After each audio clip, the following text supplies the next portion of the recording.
Alors que la réouverture des salles de cinéma s'est faite le 19 mai, les salles de cinéma ont pu nous refaire découvrir leurs secrets. All My Life, un film de Mark Meyers. Inspiré par la véritable histoire d'amour qui a passionné un pays entier, All My Life suit le parcours de deux jeunes fiancés qui prennent la décision délicate de hâter leurs noces, en dépit d'une terrible nouvelle qui va radicalement changer leur avenir. That's worse. That was completely worse than the How about this? no abort. This is a horrible idea for a date. Oh, so this is a date?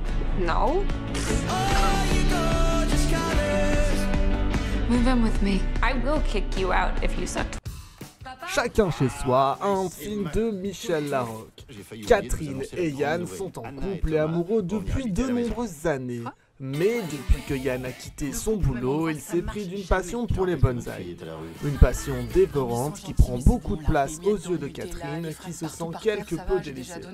La situation ne va pas s'arranger lorsque leur fille Anna et son copain Thomas viennent s'installer chez eux suite à une galère d'appartement. La cohabitation s'avère plus que difficile pour les deux couples que tout oppose. Je te dis kilomètres à 10%, je te dis pas comme je m'en sors. Je suis sous la douche, je voulais pas faire installer un verrou si. Pourquoi faire? Il est un peu gênant là. Eh ben oui, en plus, regarde, il a froid, le pauvre.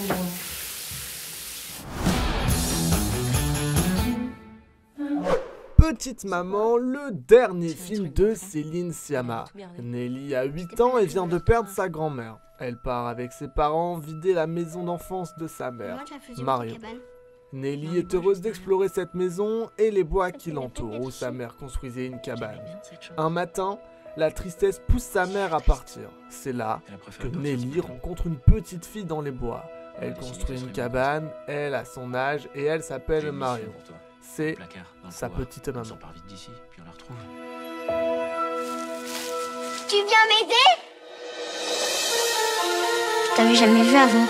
Tu m'as pas dit comment tu t'appelais. Nelly. Je suis chez ma grand-mère. Elle est morte. Mission Paradis, le dernier chef-d'œuvre de Richard Wong. 3 jeunes adultes décident de partir dans une aventure rocambolesque pour connaître leur première fois dans une maison close de Montréal. Rien ne pourra faire capoter la mission, même pas leur handicap. Et au lieu de ça, on passe des heures à se faire polir le gland par des filles canadiennes en string.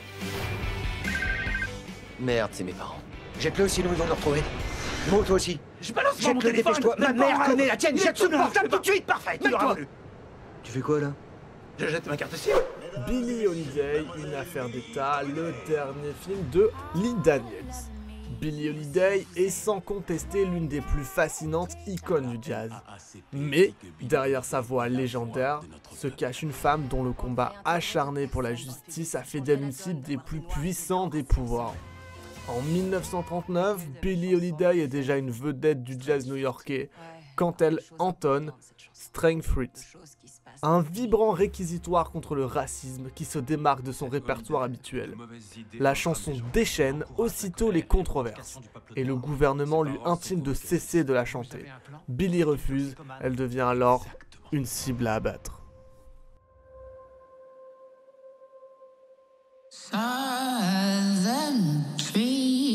Sortez-la de la scène.